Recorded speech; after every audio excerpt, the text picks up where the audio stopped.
2008 when I played DMC4. One of the most memorable scenes was the time Nero's Devil Trigger was activated for the first time.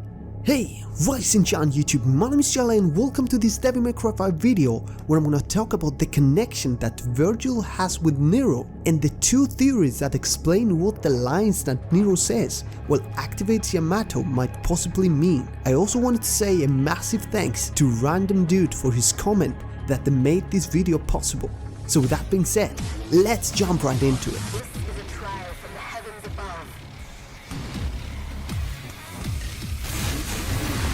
So the moment when Nero wakes up, restores Yamato and activates his Devil Trigger for the first time, we'll listen to him to say things that at first might not have a meaning, or so it seems. The important stuff of what Nero says weighs into the lines, "Power, give me more power. I will endure the exile as well as anything to protect her." So if we take the first line, the connection between father and son, Vergil and Nero is very obvious since both desire more power, Vergil to achieve whatever goals has set, and Nero to be able to protect Kyrie from harm.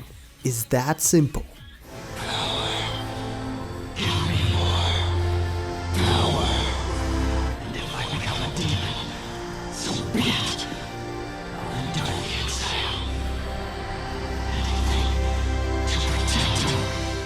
Now, if we take the two other lines, anything to protect her and I will endure the exile, the first theory goes like this. We may hear Nero's voice saying all the lines, but higher the chances since Yamato has just been restored and Nero woke up, that it's Vergil, the one that says all the lines and who controls for a brief moment Nero's body and mind. This particular statement can be supported with the following things. As mentioned before, the "power give me more power" fits both characters very well. We can also assume that Nero also says that anything to protect her for Kyrie because his priority is always to protect her. But the line "I will endure the exile" doesn't fit Nero at all, since his intention is always to be as close as possible to Kyrie and not far from her. And in fact, indeed gets closer, especially when both go trapped into the Savior. Now you might ask, if Nero is not the one that talks, and if it's indeed Vergil in his place, how does that fit Vergil then?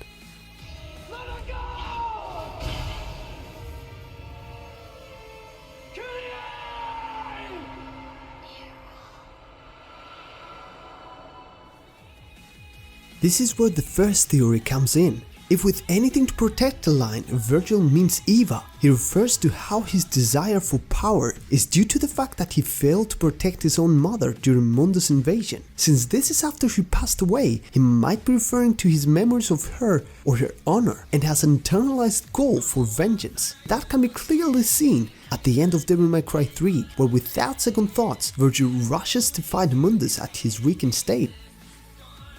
Now they will endure the exile might give a clue into something important. Although we have no idea what happened to Vergil and Dante after their parents were killed until the DMC3 manga, there are some guesses that Vergil was brought to hell after he was kidnapped, which explains why Dante was with the impression that he was dead all along with their mother.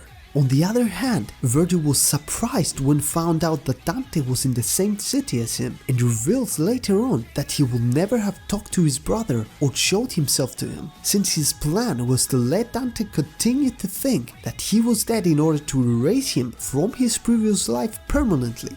That was his way to punish and simultaneously avenge their mother's passing. But don't get it all twisted. Vergil wanted to join his twin brother and live a normal life, but as the ultimate sacrifice to become more powerful mentally and physically, he let go of the only thing that he deeply cares about, the only thing that reminds him his previous life. Thus he will endure the exile, but that doesn't mean he wants it.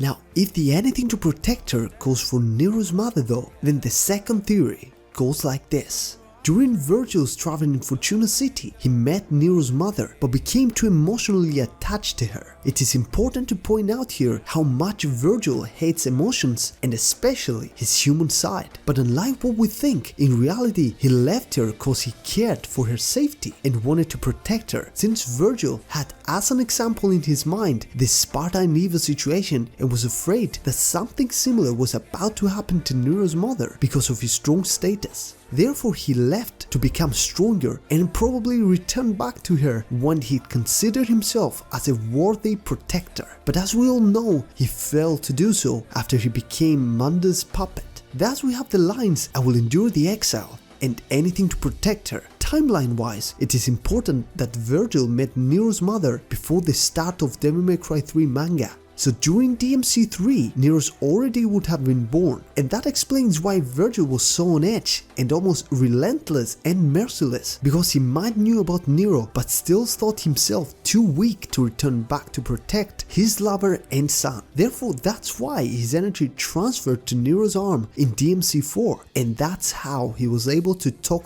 through him on that scene.